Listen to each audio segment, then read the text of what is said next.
Welcome to intellectuals Avenue. आज हम John Donne की एक मेटाफिज़िकल पोएम डिस्कस करेंगे जिसका टॉपिक है ट्विकनम गार्डन।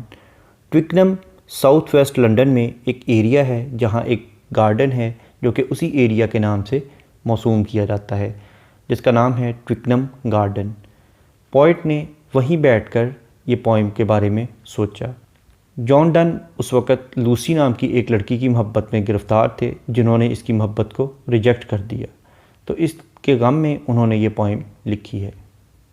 ये पोएम 3 स्टैंजास पर कंसिस्टेड है और तमाम स्टैंजास 9 लाइंस पर कंसिस्टेड हैं। इस तरह से इस पोएम की टोटल लाइंस की स्ट्रेंथ है 27। फर्स्ट स्टैंजा में पोएट कहता है, ब्लास्टेड यानी तबाह हाल होना या झुलस जाना, विद साइज़ यानी सिसकियाँ या आहों से झुलसा हुआ या आहों से तबाह हाल या सिसकियों से तबाह हाल हुआ, एंड सराउंडेड विद टीयर्स और आंसुओं के ज़ेरे असर आया हुआ या आंसुओं से घिरा हुआ। यानी पोइट अपनी हालत बताता है कि जब लूसी ने उसकी मोहब्बत को रिजेक्ट कर दिया तो उसकी हालत ये थी कि वो सिसकियों से तबाह हाल हो गया और आंसुओं से घिरा हुआ था, यानी आंसुओं में शराबूर था। हिदर यानी इस जगह पर, आई कम मैं आया हूँ। हिदर से मुराद ये जगह कौन सी जगह, यानी ट्विकनम गार्डन। मैं ट्विकनम गार्डन में आया हूँ टू सीक तलाश करने के लिए द स्प्रिंग मौसम बहार। मैं मौसम बहार को तलाश करता हुआ इस ट्विकनम गार्डन में पहुँच गया हूँ। एंड एट माइन आइज़ और मेरी आँखों ने जो कुछ देखा है, एंड एट माइन ईयर्स और मेरे कानों ने जो सुना है, receive such balm as else cure everything. वो एक ऐसी खुशबू, एक ऐसी महक या एक ऐसी मरहम है जिसने हर चीज़ का इलाज कर दिया है। यानी मैं यहाँ इस बाग में इसलिए आया हूँ कि इस बाग में जो खूबसूरत नज़ारों को मेरी आँखें देखें और जिन खूबसूरत परिंदों की आवाज़ों को मेरे कान सुने, वो परिंदों की खूबसूरत आवाज़ें और बाग के जो खूबसूरत मनाज़र हैं वो मेरे तमाम दुखों का इलाज करें और उन मेरे तमाम दुखों के लिए वो इलाज करें और उनके लिए मरहम का काम दे दें। बट मगर ओ सेल्फ ट्रेटर, लेकिन मैं अपना खुद का ही गद्दार हूँ, मैंने अपने आप से गद्दारी की है। आई डू ब्रिंग, क्योंकि मैं अपने साथ ले आया हूँ द स्पाइडर लव, उस मकड़े जैसी मोहब्बत को, यानी उस बेवफाई वाली मोहब्बत को, एक ऐसी मोहब्बत जो कि नाकाम हो गई हो। मैं अपनी नाकाम मोहब्बत को अपने साथ ले आया हूँ। विच ट्रान सब्सटेंशिएट, जो कि मुकम्मल तौर पर बदल देगी ऑल तमाम चीज़ों को, जो कि इस बाग की तमाम चीज़ों को बदल देगी। And can convert manna to gall, और जो कि मन्ना यानी मनसलवा एक ऐसी खुराक जो कि इसराइल को खुदा की तरफ से दी जाती थी, टू गाल एक जहरीली या कड़वी चीज़ में तब्दील कर देगी। यानी मेरी जो नाकाम मोहब्बत है वो इस बाग में जितनी भी खूबसूरत चीज़ें हैं उन्हें बदसूरत चीज़ों में तब्दील कर देगी। यानी वो नाकाम मोहब्बत हत्ता के मनसलवा को जहर या कड़वाहट में तब्दील कर देती है। एंड और दैट दिस प्लेस में थारोली बी थॉट, और इस जगह को मुकम्मल तौर पर समझा जा सकता है। ट्रू पैराडाइज़, एक सच्ची जन्नत। ये जगह जो है एक जन्नत की मानिंद है, इसे एक जन्नत समझा जा सकता है। आई हैव द सरपेंट ब्रॉट, और मैं अपने साथ एक सांप को लेकर आया हूँ। यानी जो मेरी मोहब्बत है, जो नाकाम मोहब्बत है, उसकी मिसाल एक अजदहे की है जिसे मैं अपने साथ लेके आया हूँ। यहाँ पर पोइट ने सरपेंट का वर्ड इसलिए यूज़ किया है कि जब एडम और ईव दोनों पैराडाइज़ में रहते थे, दोनों हेवन में रहते थे, तो जो सैटन था वो सरपेंट के रूप में ईव के पास आया और उसने उसे एप्पल खाने पर इंस्टिगेट किया, मजबूर किया। तो इसलिए पोइट ने सरपेंट का वर्ड यूज़ किया है कि जिस तरह से एडम और ईव की लाइफ को तबाह कर दिया था सैटन ने सरपेंट के रूप में आकर, तो मैंने भी इस बाग में आकर इस बाग की रौनक को तबाह कर दिया है। क्योंकि मेरी अपनी ज़िंदगी तबाह थी, इसलिए मैं जब इस बाग में दाखिल हुआ तो मेरी उस तबाही की वजह से उस नाकाम मोहब्बत का असर इस बाग पर भी हुआ कि ये बाग जो है, जो कि एक जन्नत नज़ीर चीज़ है, जो कि जन्नत जैसी दिखाई देती है, वो भी इसके ज़ेरे असर आ गया है और तबाहाली का शिकार हो जाएगा। मुझे इस बात का डर है। नेक्स्ट स्टैंजा में वो कहता है, ट्वर होल समर, बेहतर था कि यहाँ पर होता क्या, फॉर मी मेरे लिए, दैट विंटर, यानी काश यहाँ पर मेरे लिए मौसम सरमा होता। डिड बी नाइट, जो कि तारीक कर देता, तारीकी में डबो देता, अंधेरा कर देता, द ग्लोरी अज़मत को ऑफ दिस प्लेस, इस जगह की, यानी जो कि इस जगह की अज़मत को तारीक कर देता। उससे फिर क्या होगा, and that a grave frost, और एक, यानी ग्रेव का मतलब है शदीद, फ्रॉस्ट यानी कोहर पड़ना, धुंध पड़ना, डिड फॉरबिड, और यहाँ पर बहुत ज़्यादा शदीद धुंध पड़ती जो कि फॉरबिड यानी मना कर देती, दीज ट्रीज़ टू लाफ, इन दरख्तों को मना कर देती कि वो मुझ पर हंसते, and mock me to my face, और मेरे चेहरे की तरफ देखकर मेरा मजाक उड़ाते। अ पोइट चूँकि ख़ुद उदासी का शिकार है, इसलिए उसे ये महसूस हो रहा है कि इस जंगल में जितने भी दरख्त हैं वो उसका मजाक उड़ा रहे हैं और उसके चेहरे की तरफ देखकर हंस रहे हैं। इसलिए वो कहता है कि काश अब बहार ना होती बल्कि मौसम सरमा होता, ताकि मुझे ये दरख्त दिखाई ही ना देते, ये दरख्त जो हैं उस धुंध में मुकम्मल तौर पर ढक जाते और ये मुझे दिखाई ना देते, और इसलिए मुझे महसूस ही ना होता कि कोई मेरी तरफ देखकर हंस रहा है। यानी ये पोइट को ये महसूस हो रहा है कि उसकी नाकाम मोहब्बत का हर किसी को पता चल गया है, हत्ता कि ऑब्जेक्ट्स ऑफ नेचर जो हैं वो भी इस चीज़ से बाखबर हैं और उसकी नाकामी पर उसका मजाक उड़ा रहे हैं। इसलिए वो कहता है कि मुझे बहार भी अब पसंद नहीं, काश मौसम सरमा होता और मुझे कोई चीज़ धुंध की वजह से दिखाई ही ना देती और किसी के तंज को मैं बर्दाश्त ना कर पाता। बट मगर that I may not this disgrace, और अब मैं इस बेइज़्ज़ती को बर्दाश्त नहीं कर सकता, एंड्योर यानी बर्दाश्त करना, अब मैं इस बेइज़्ज़ती को बर्दाश्त नहीं कर सकता, नॉर येट लीव लविंग, और ना ही मैं उस लूसी से मोहब्बत के अमल को तर्क कर सकता हूँ, यानी मैं अपनी मोहब्बत का अमल भी तर्क नहीं कर सकता, उसे बाज नहीं आ सकता। लव, ए मोहब्बत, लेट मी सम सेंसलेस पीस, मुझे बेहिस हिस्सा बना दो, ऑफ दिस प्लेस भी, इस जगह का। अब दिस प्लेस से मुराद क्या है, ट्विकनम गार्डन। वो कहता है कि ए नाकाम मोहब्बत, मुझे इसी जगह पर जम कर दो, मुझे इसी बाग का एक बिल्कुल बेहिस्सा हिस्सा बना दो जिसमें हवास ही ना हो, जिसको ये पता ही ना हो कि उसकी मोहब्बत उससे रूठ गई है, उसकी मोहब्बत उसे छोड़कर चली गई है, जिसे इस चीज़ का एहसास तक ना हो, बिल्कुल बेजान इस बाग का एक हिस्सा बना दो। मेक मी आ मैंड्रेक, और मुझे एक मैंड्रेक का दरख्त बना दो, यानी मुझे मर्दम गया का एक दरख्त बना दो जो कि इंसानों की तरह का दिखाई देता है। सो आई मे ग्रो हेयर, ताकि मैं यहीं पलता रहूं और यहाँ बढ़कर जवान हो जाऊं। और अ स्टोन फाउंटेन, या मुझे पत्थर का एक फुवारा बना दो, वीपिंग आउट माई ईयर, और मैं पूरा साल यहाँ पर आंसू बहाता रहूँ, जिस तरह फुवारे में से पानी निकलता रहता है इस तरह से इसी बहाने मेरी आंखों का सारा पानी निकल जाएगा, मेरी जितने भी गम हैं वो मेरे आंसुओं की शक्ल से मेरे जिस्म से बाहर आ जाएंगे। नेक्स्ट स्टैंज़ा में वो कहता है, हिदर, यहाँ, विद क्रिस्टल फील्स, यानी क्रिस्टल का मतलब है यानी शीशे की, फील्स यानी शीशियाँ, और यहाँ पर शीशियाँ लेकर लवर्स कम यानी आशिक आया करेंगे। जब मैं फवारे की शक्ल में इधर मौजूद होऊंगा तो मेरी आंखों से जो पानी निकला करेगा उस पानी को देखने के लिए या उस पानी को लेने के लिए लोग अपनी शफाफ शीशियाँ लेकर तमाम आशिक आया करेंगे। एंड टेक माई टीयर्स, और मेरे आंसुओं को उन शीशियों में भरकर ले जाया करेंगे। विच आर लव्स वाइन, जो कि मोहब्बत की शराब है, या जो कि आशिकों की, मोहब्बत करने वालों की, मुहिब्बीन की शराब है, यानी वो आशिक के लिए एक शराब होगी। And try your mistress tears at home, और जब तुम घर पे चले जाओ तो फिर तुम कंपेयर करना मेरे आंसुओं को और जो तुम्हारी मिस्ट्रेस है, यानी जो तुम्हारी बिलव्ड है, तुम्हारी महबूबा है, उसके आंसुओं को, इन दोनों चीज़ों को, मेरे आंसुओं को और अपनी महबूबा के आंसुओं को, इन दोनों आंसुओं को कंपेयर करना, इन दोनों का ज़रा मुआवजा घर जाके करना।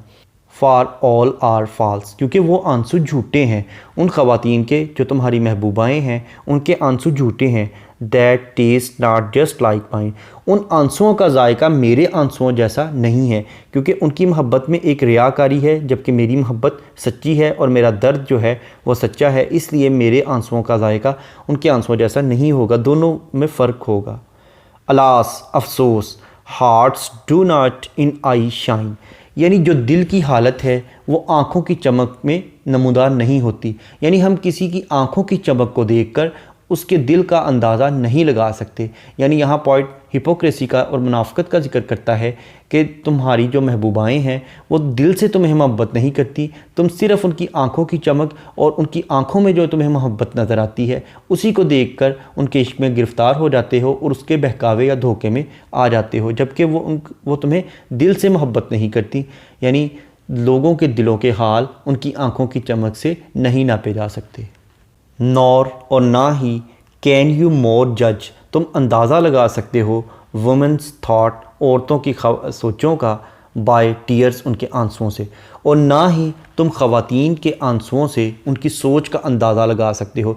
यानी तुम ये सोचते हो कि वो तुम्हारी जुदाई में आंसू बहा रही हैं, लेकिन हो सकता है वो किसी और के गम में आंसू बहा रही हों, किसी और की जुदाई उन्हें तंग कर रही हो, इसलिए वो आंसू बहा रही हों और तुम बहकावे में आ जाओ, तुम धोखे में आ जाओ कि शायद वो तुम्हारे लिए आंसू बहा रही हैं। ऐसा नहीं है। इसलिए किसी औरत के आंसुओं से उसकी सोचों का अंदाज़ा नहीं लगाया जा सकता। Than by her shadow what she wears, जैसा कि अब वो एक मिसाल देता है कि जैसा कि अगर एक औरत का जो साया है, अगर हमारी नज़र किसी औरत पर ना पड़े बल्कि सिर्फ़ उसके साए पर पड़े, तो उसके साए से हम ये नहीं अंदाज़ा लगा सकते कि उसने किस तरह का लिबास पहना है। लिबास का जो डिज़ाइन है और जो उसका कलर है या जो भी उसके डिज़ाइन या कलर वगैरह है उसका हम अंदाज़ा उसके साए से नहीं लगा सकते। उसके लिए हमें उसके लिबास को ही देखना पड़ेगा। इस तरह से हम अगर किसी औरत के बारे में असल जानना चाहते हैं तो हमें उसकी सोचों में झांकना पड़ेगा और उसके दिल में झांकना पड़ेगा, जो कि हमारे लिए इम्पॉसिबल है, हम ऐसा कर नहीं सकते। तो कहना ये चाहता है कि औरत की थाट्स का और औरत के दिल के हाल का अंदाज़ा लगाना बिल्कुल नामुमकिन है। कपड़ों का तो अंदाज़ा लगाया जा सकता है उसके कपड़ों की तरफ देख के, लेकिन चूँकि हम उसके दिल में झांक नहीं सकते, उसके जहन में झांक कर उसकी सोच का अंदाज़ा नहीं लगा सकते, यानी औरत के दिलो दिमाग में क्या चल रहा है इसका अंदाज़ा लगाना बिल्कुल हमारे लिए नामुमकिन है। ओ परवर्स सेक्स, ए भटकी हुए जिन्स या ए भटकी हुई मोहब्बत, ए भटकी हुई औरत, where none is true but he, अब मैं एक ऐसी जगह आ गया हूँ जहाँ कोई भी चीज़ सच्ची या खालिस नहीं है, कोई भी बावफा नहीं है, कोई भी ईमानदार नहीं है, बट शी, सिवाय उसके। अब शी से मुराद कौन है? वो लूसी। वो कहता है इस दुनिया में अगर कोई सच्ची है इस जगह पर तो वो लूसी यानी मेरी बिलव्ड है, हालांकि उसने मेरी मोहब्बत को रिजेक्ट कर दिया है, अब वो सच्ची है। किस चीज़ में? Who is therefore true, क्योंकि वो इसलिए वो सच्ची है, बिकॉज क्योंकि हर ट्रूथ किल्स मी, उसकी जो सच्चाई है वो मुझे मार देती है। क्योंकि वो सच्ची है मोहब्बत में, उसकी मोहब्बत सच्ची है, लेकिन वो मेरे लिए नहीं है, वो किसी और के लिए है। उसकी मोहब्बत का किसी और के लिए होना मुझे हलाक कर रहा है, यही चीज़ मेरे लिए मोहलक साबित हो रही है। इस पोइम का इंट्रोडक्शन, ग्लॉसरी, ट्रांसलेशन और एक्सप्लेनेशन को देखने के बाद अब हम आते हैं इस पोइम में यूज़ होने वाली फिगर्स ऑफ स्पीच या लिटरेरी डिवाइसेस की जानिब। सबसे पहले हम देखेंगे मीटर। जैसा कि हम ऑलरेडी डिस्कस कर चुके हैं कि इस पोइम के 3 स्टेंजास हैं और हर स्टेंजा 9 लाइंस पर कंसिस्टेड है। तो इस तरह से हर स्टेंजा की जो फर्स्ट 5 लाइंस हैं वो आइम्बिक पेंटामीटर में लिखी गई हैं और जो बाकी 4 लाइंस हैं वो आइम्बिक टेट्रामीटर में लिखी गई हैं। इसके बाद हम देखते हैं इसकी राइम स्कीम। इस पोइम के तमाम स्टेंजास में सेम राइम स्कीम फॉलो की गई है, जो कि है A B B C C D D, यानी इस पोइम के तमाम स्टेंजास में फर्स्ट और थर्ड लाइंस आपस में राइम्ड हैं, सेकंड, फोर्थ और फिफ्थ लाइंस आपस में राइम्ड हैं, सिक्स्थ और सेवन्थ लाइंस आपस में राइम्ड हैं, जबकि एट्थ और नाइन्थ लाइंस आपस में राइम्ड हैं। जैसा कि इस पोइम के फर्स्ट स्टेंजा की फर्स्ट लाइन का लास्ट वर्ड है टीयर्स, थर्ड लाइन का लास्ट वर्ड है ईयर्स, टीयर्स ईयर्स। उसके बाद सेकंड लाइन का लास्ट वर्ड है स्प्रिंग, फोर्थ लाइन का लास्ट वर्ड है थिंक और फिफ्थ लाइन का लास्ट वर्ड है ब्रिंग, स्प्रिंग, थिंक, ब्रिंग। उसके बाद सिक्स्थ लाइन का लास्ट वर्ड है ऑल, सेवन्थ लाइन का लास्ट वर्ड है गाल, ऑल गाल।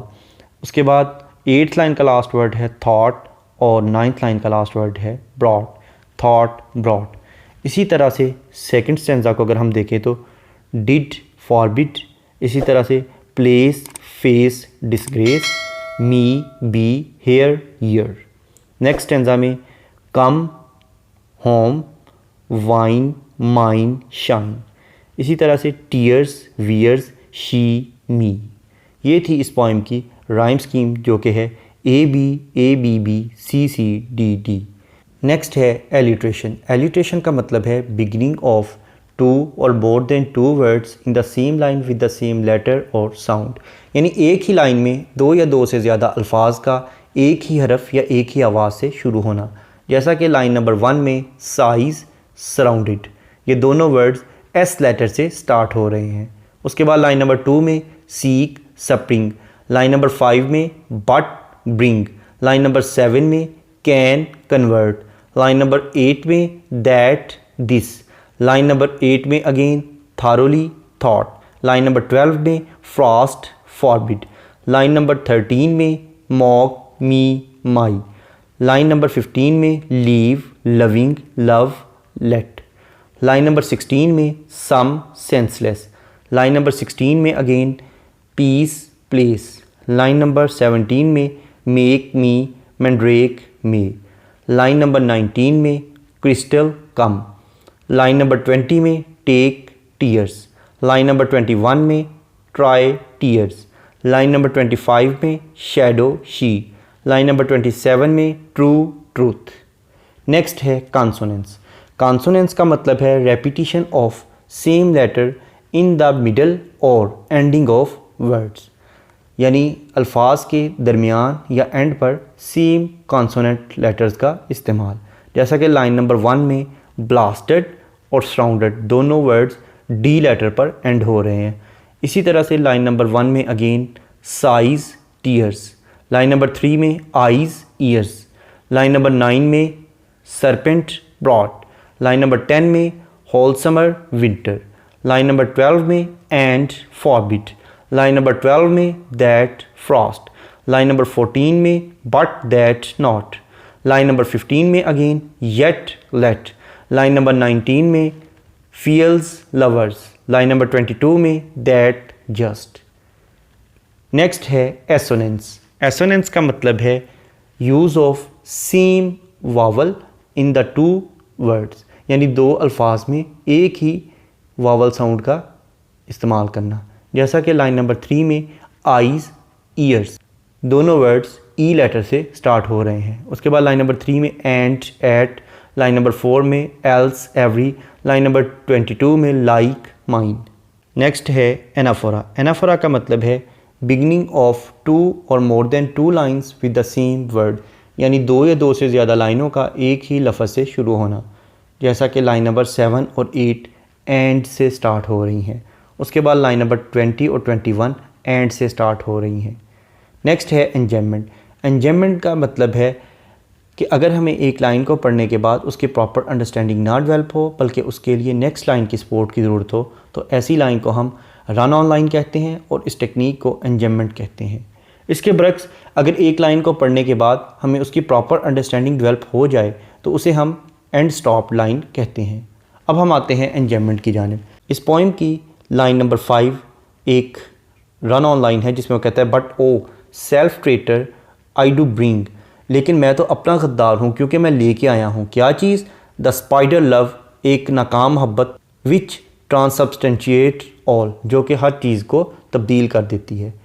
उसके बाद लाइन नंबर 8 जो है ये भी एक रन ऑन लाइन है जिसमें वो कहता है एंड दैट दिस प्लेस में थारोली वी थॉट, और इस जगह को समझा जा सकता है क्या। वो नेक्स्ट लाइन वाली लाइन नंबर 9 में कहता है to paradise I have the serpent brought, इसे एक सच्ची जन्नत समझा जा सकता है जहाँ मैं एक अज़दा लेकर आया हूँ। उसके बाद लाइन नंबर 10 जो है ये भी एक रन ऑन लाइन है जिसमें वो कहता है ट्वर whole summer for me that winter did, मेरे लिए ये जगह बेहतर होती कि अगर यहाँ मौसम सरमा होता, क्यों, benights the glory of this place, क्योंकि ये चीज़ इस जगह की जो अज़मत है उसको तारीक कर देती। इसके अलावा और भी बहुत सी जगहों पर पोइट ने एंजम्मेंट का यूज़ किया है। नेक्स्ट है पर्सोनिफिकेशन। पर्सोनिफिकेशन का मतलब है to give human traits to the non living things, यानी इंसानी खसूसियात बेजान चीज़ों को देना। जैसा कि लाइन नंबर 13 में पोइट कहता है these trees to laugh and mock me to my face, ये दरख्त जो हैं ये मेरी तरफ देखकर हंसते हैं और मेरे चेहरे का मजाक उड़ाते हैं। नेक्स्ट है पैराडॉक्स। पैराडॉक्स का मतलब है to give two different opinions, यानी दो मुख्तलिफ राय देना। जैसा कि लाइन नंबर 27 में वो कहता है who is therefore true because her truth kills me, वो कहता है औरत सच्ची है, अपनी मोहब्बत में वफ़ादार है वो लूसी जो है, लेकिन उसकी सच्चाई ही मुझे मार रही है। क्यों? क्योंकि वो जो सच्ची और वफ़ादार है, उसकी वफ़ा और सच्चाई किसी और के लिए है, मेरे लिए नहीं। नेक्स्ट है एलुयन। एलुयन का मतलब है रेफरेंस या हवाला। जैसा कि लाइन नंबर 9 में वो कहता है, true paradise I have the serpent brought, यानी ये एक सच्ची जन्नत है जहाँ मैं एक अजदा लेकर आया हूँ। ये सरपेंट जो है ये एक बिब्लिकल एलुयन है, यानी क्रिश्चियनिटी के मुताबिक एडम और ईव को जो सैटिन था उसने सरपेंट के रूप में आकर वर्गलाया था और उन्हें जन्नत से निकाला था कि और उन्हें इंस्टिगेट किया था कि वो एप्पल खा लें, जिसकी वजह से वो पैराडाइज से बाहर निकाल दिए गए। नेक्स्ट है इमेजरी। इमेजरी ऐसे वर्ड्स का यूज़ होता है जो कि हमारी सेंस ऑफ साइट को अपील करे, जैसा कि tears, eyes, ears, spring, spider, manna, gall, serpent, trees, mandrake, stone fountain, crystal, phials, wine, mistress, home, hearts. उसके बाद अगर हम इस पोइम का थीम देखें तो वही थीम है इसका भी, जो कि मोस्टली इसकी पोइम्स में पाया जाता है, यानी इनफिडिलिटी ऑफ वुमन, यानी ख़वातीन की बेवफाई। जैसा कि शेक्सपियर ने भी कहा है, frailty the name is woman, यानी ए बेवफाई तुम्हारा नाम खातून है। नेक्स्ट है मेटाफर। मेटाफर का मतलब है किसी क्वालिटी की बेस पर किसी चीज़ को उससे बेटर या वर्स चीज़ डिक्लेयर करना। जैसा कि लाइन नंबर 4 में वो कहता है, receive such balms as else cure everything, यानी जो कुछ उसकी आंखों ने देखा और कानों ने सुना, उसकी मिसाल उस बाम यानी उस मरहम या खुशबू की है जो कि हर चीज़ का इलाज करती है। उसके बाद लाइन नंबर 6 में वो कहता है, द स्पाइडर लव, यानी उससे मुराद उसकी झूठी मोहब्बत है। उसके बाद लाइन नंबर 9 में वो true paradise I have the serpent brought, serpent का वर्ड यूज़ किया है उसने, यानी ये मेटाफर है उस सैटन का जिसने एडम और ईव को जन्नत से बेदखल किया था। उसके बाद लाइन नंबर 18 में वो कहता है, और a stone fountain weeping out my year, यानी जो स्टोन फाउंटेन है इससे मुराद उसका दिल है जिससे हमेशा गम और परेशानी की वजह से आंसू हमेशा रवां रहेंगे। उसके बाद लाइन नंबर 20 में वो कहता है, and take my tears which are love's wine, यानी वो अपने आंसुओं को एक मोहब्बत की शराब डिक्लेयर करता है। तो लव्स वाइन ये भी एक मेटाफर है। Thank you for attending this lecture.